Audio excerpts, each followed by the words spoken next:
In sponsorship, we talk an awful lot about the importance of audience, and with good reason. Audience data, audience analysis, building audience niches or niches is incredibly important in the sponsorship sales game. And so in today's video, I'm going to share with you a really simple exercise to help you understand the importance of audience data, but also the three types of audiences and their value. Now, before we dive in, make sure you hit the subscribe button and click the bell icon so that you get an update every time we release a new video.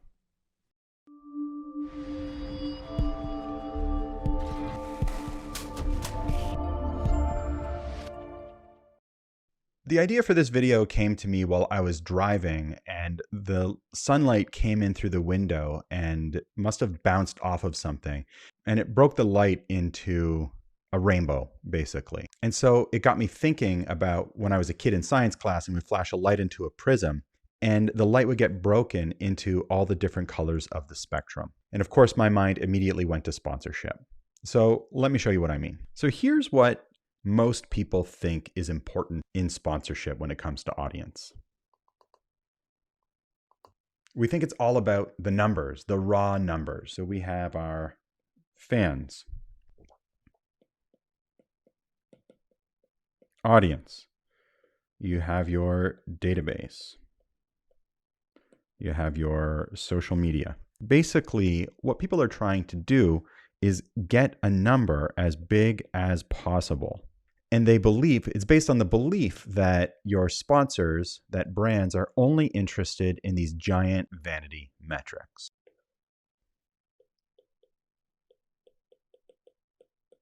Whether you have a large database, a large audience or not, this is not the way to be selling sponsorship. You have to think of your audience, your raw audience numbers, like the sunlight entering a prism. Once you pass your audience data through the prism, through the lens of a sponsor, your audience changes and your understanding of audience data changes. You see, marketing departments don't market towards everyone or the general public. They have specific audience segments in mind. And it's our job as sponsorship professionals to break our audience into the appropriate categories so that brands and sponsors can see their target market within our broader audience. So here's how we do this. At the top of the food chain, we have our B2B audience, right? Or business to business. Those that are making business decisions, who have access to business budgets, are in the business to business audience segment.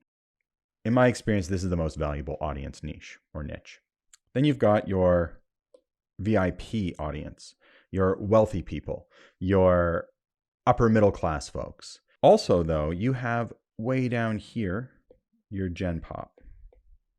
This is not a great audience segment. You do not want to have the general public, the general population. You want to be mining your database, mining your audience data to find your specific audience segments.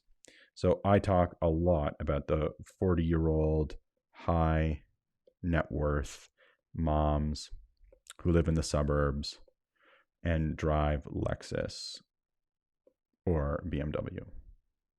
You want to be able to break out your audience into all the different segments, all the different colors of the spectrum. And then if you must, you can have the Gen Pop audience way down here, but it is the lowest value of all audiences. And now when you're sitting across from a prospect, across from a brand, across from a sponsor, instead of saying to them, we have 5,000, 10,000, 100,000, or 50,000 members of our audience, you can instead narrow down and focus on just the audience segments they're interested in. There's a saying in the marketing industry and the sponsorship industry that the rich is in the niches. You want to niche down and find as narrow an audience as possible. And that's what you want to present to your prospects.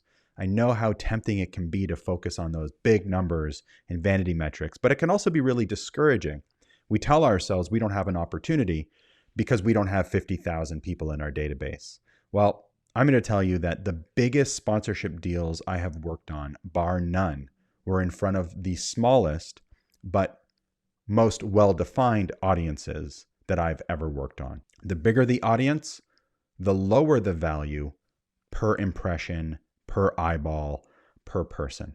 So it's important to be able to define your broad audience, your macro audience, but don't stop there. You also want to define 3 or 4 audience segments or avatars or niches within your broader audience. Now, if you want to jump on a call to see how to do this and to brainstorm which of your audiences might be the most valuable, I'm going to drop a link in the comments section where you can book some time with me, get on my calendar, and we can talk about some of the ways that we identify valuable audiences. And as always, the sponsorship proposal doesn't make the sale. You do.